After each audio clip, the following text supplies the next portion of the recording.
I'm Laurie Lemaire, and I'm a decorative painter and an instructor for Modern Masters.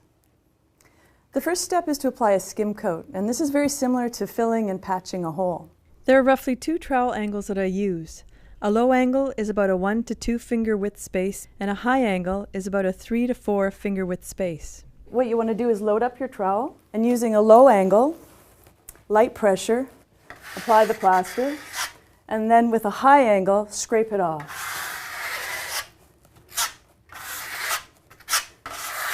So it's putting it on a low angle, scraping it off at a high angle. Cover the entire surface and let dry approximately 1 hour. Step 2 is called a texture coat. You just want to put a small amount along the edge of the trowel. And you're going to use a low trowel angle, remember the 2 finger width angle. And you're going to skip the trowel across the surface. So you're creating some negative spaces in here. And it's very, very light pressure.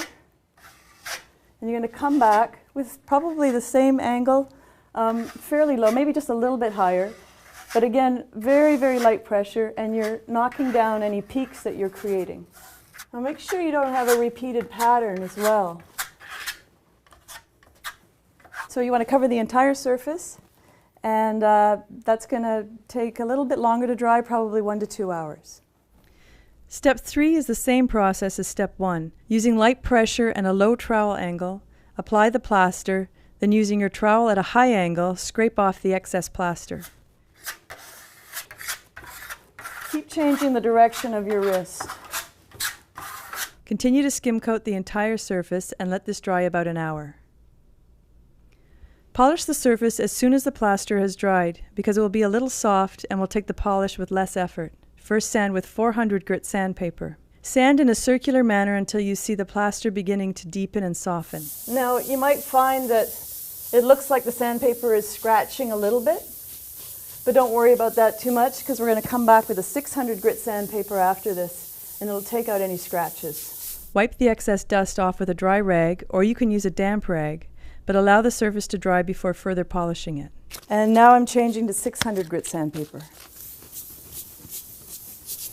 Now take your rag. The last step is to take the trowel, and you're going to push it down so I have all my pressure on the side of the trowel away from me, and rub it pretty vigorously.